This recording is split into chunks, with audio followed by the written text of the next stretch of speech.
Bonjour Jean-Claude, nous allons un peu t'interviewer aussi sur des questions qu'on se pose tous et concernant le destin et le libre arbitre.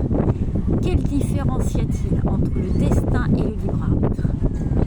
Je commencerai par le libre arbitre. Le libre arbitre, c'est déjà se poser la question par rapport à une situation, de dire qu'est-ce qui serait profitable pour moi d'agir comme je le ressens. Donc c'est le libre arbitre. Ça veut dire que déjà on a analysé la question, on n'est pas forcément à la différence du destin où on va, je dirais pas subir, mais vivre son destin tous les jours à notre manière. C'est-à-dire que ça peut être, je dirais, un destin où on va changer de métier, où on va être, je dirais, dans un conflit qui peut être la maladie, l'accident, qui peut être aussi le bonheur, parce qu'on ne parle pas que de faits qui vont nous desservir. Mais le destin, c'est quelque chose qui n'est pas prévisible, c'est dans la continuité de ce qu'on va vivre.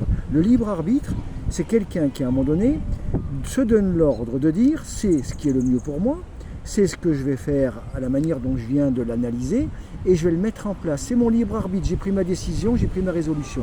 Donc ça veut dire qu'à un moment donné, l'humain agit face à une situation. Le destin est souvent imprévisible. Alors certains me diront, on peut changer son destin. Certainement, parce qu'on met tout en œuvre pour que les choses nous concernant aillent au mieux. Alors même si un incident ou un accident ou un ralentissement était prévu, on a tout fait pour y remédier. Mais en fin de compte, le destin, c'est quand même quelque chose qui est dans la continuité.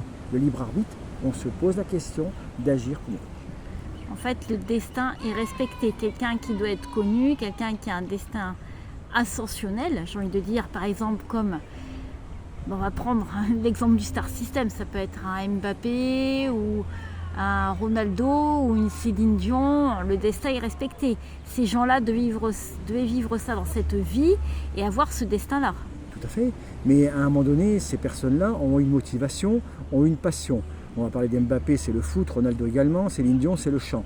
Et ils ont eu la chance à un moment donné de trouver quelqu'un qui s'est intéressé à eux et qui les a mis au devant de la scène. Mais ils avaient quand même, à la base, le don pour être, je dirais, connus par rapport au Star System et mondialement. Mbappé, il a fait l'école de foot de Monaco, il s'est donné à fond sans savoir que ce serait le meilleur joueur du monde aujourd'hui. Mais il s'est donné tous les moyens pour être dans les clous. Mais le destin l'a propulsé à la Star System qu'il est devenu dans le foot. Donc ça veut dire qu'à un moment donné, il y a quand même une façon d'agir, une façon de vouloir être et de vouloir être à la hauteur de ce qu'on est compétent. Et le reste après, c'est une rencontre, c'est quelqu'un qui vous met au devant de la scène qui va se produire. Donc il y a la volonté dans le libre arbitre et le destin qui se met en place. Toujours cette question aussi de la dualité dans le libre arbitre, c'est de faire en gros le bien ou le mal à notre guise. Tout à fait, parce que ça dépend de la façon dont on va vivre l'instant.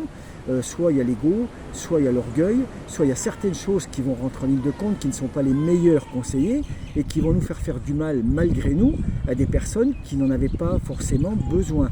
Donc ça fait partie aussi de l'évolution, ça fait partie aussi de la façon dont nous allons nous exécuter. Très bien, nous te remercions pour cet éclaircissement et ces questions que nous posons tous. À très bientôt, au revoir. Au revoir.